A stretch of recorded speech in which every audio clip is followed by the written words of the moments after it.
ACT Math Tutoring Packet, Answer Key Part 6. So again, for those who haven't seen this before, this goes fast. When I say fast, I mean really fast. So if you want to pause the tape and try the problems before I get to them, go right ahead, but otherwise I will roll right through them. And I apologize for that. Just it's a lot of problems and I want to get it done in a reasonable amount of time. So here is the concept of I. I equals the square root of -1. That means I squared equals -1. I a third equals -I.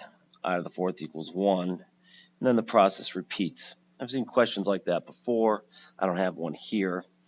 And this is, we've talked about before, if you FOIL the difference of two squares, you get 1 minus I squared, which is 1 plus 1 is 2.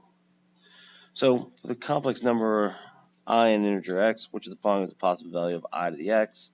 The only integers that pop up in that list are -1 and 1.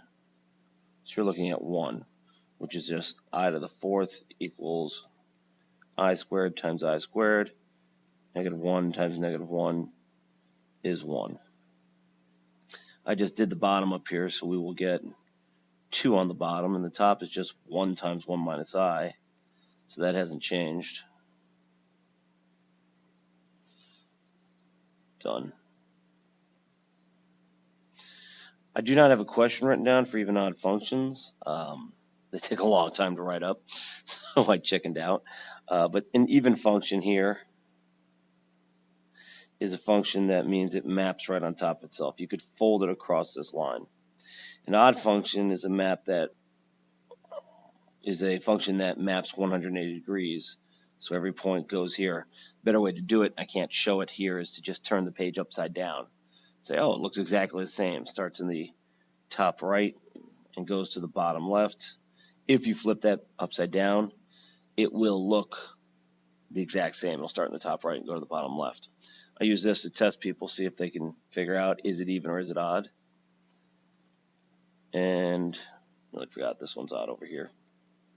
Yes, it's even in that it folds across the central axis. On my test 1, I have a question number 48 or 50, somewhere in there has that question, so you just have to watch for it. It's a very easy question.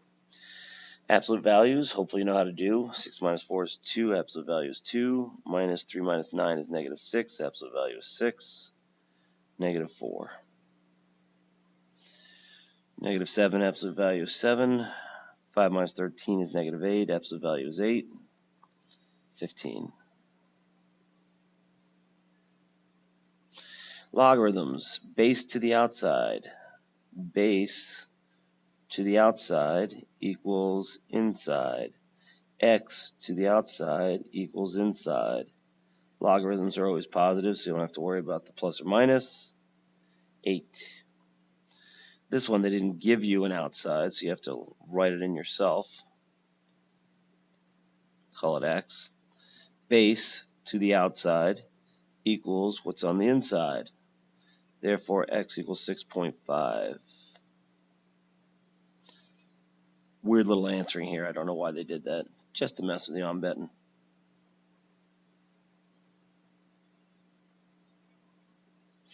Trigonometry. So, katoa. Hopefully you know what that means. Makes for questions that can be very quick to do. Cosine of A is adjacent over hypotenuse, 3/5. Which relationship is valid below? Cotangent and secant are unusual, so I wouldn't look at them. I look at W and I see opposite and hypotenuse. And I say that's got to be sine. This is a very common question down here because people get confused. Just put an X down here for now and find sine of P. Sine of P is opposite X over 16. Oh, by the way, it equals 3/5. Cross multiply. X equals 9.6. Sorry that my computer's freaking out. This one's a little tricky to draw the picture. So you have a ladder. It's up against the wall. Angle always goes on the bottom. If you're getting into the whole angle of depression versus angle of elevation, just put it on the bottom. We need to know how far it should be from the wall, and it's 6 feet tall. No, 6 feet tall wall. That's why we always read the question. It's a tangent problem, which the answers already tell you. Tangent of 75 equals 6 over x. Apparently my computer doesn't like these pictures.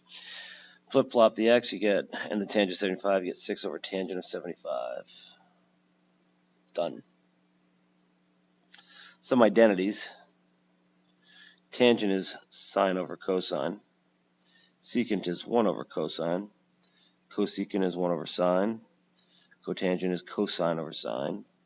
Sine squared plus cosine squared equals 1. That won't get you everywhere, but it'll get you most of the way. So we've got sine, cosine. Notice I throw the x's out when I'm working with them. Sine over cosine. I just took tangent and replaced it. Cosines cancel. I'm left with sine squared. Over here, I need to distribute that quickly. I get sine squared. This time I'll write in my thetas just because I know it upsets people. Plus cosine squared theta. Well, I know this and this equals 1. So 1 plus 2 sine theta cosine theta equals 5 halves. Subtract 1. Divide by 2. I'm going to combine my steps. 2 over 2, 3 halves. Divided by 2 is 3/4.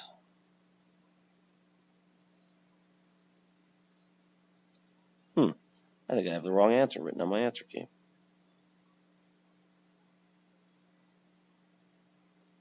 Yes, I do. Interesting. I'll have to fix that. Quickly now. 45, 45, 90, and 30, 60, 90 triangles. Isosceles right triangle. Hypotenuse is 20. To go backwards, we go 20 divided by root 2. Rationalize it, you will get 10 root 2. Apologize for going so quickly, but hopefully you know your triangles. 30, 60, 90. This is what I call the short side. It's across from the 30.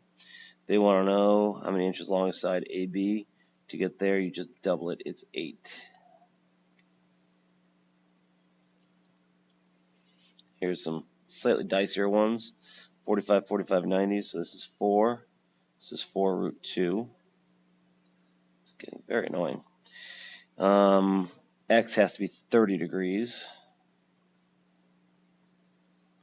And the hypotenuse has to be 8. Cosine is 4 root 3 over 8. Or if you knew cosine of 30 is root 3 over 2, then you're actually done. That's it. Another equilateral triangle with 60 degrees. Goodness gracious. So 45, 45, 90. AD is 7 root 2. Makes this side 7 and this side 7. Therefore, this has to be 7. Done. 2 30, 60, 90 triangles are shown. Larger hypotenuse is 18. They're at a ratio of 3 to 1, so this is 6. I don't really know which is the short side. Didn't really draw it very well to scale. This is 18, then this is 9, and this is 9 root 3. No, I have it backwards. Not that it matters. Assuming that's the short side. Then it says, how many centimeters long is the shortest of all the 6 sides? That would be 3. Arithmetic and geometric series. What's the 10th term? This is the key to this. A lot of people say, oh, I know the next term. We have 3, 5,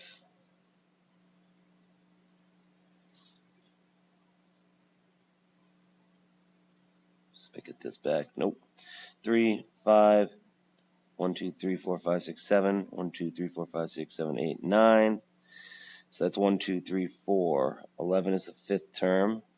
13 is the 6th term. 15 is the 7th term. 17 is the 8th term. 19 is the 9th term. Therefore, 21 is the 10th term.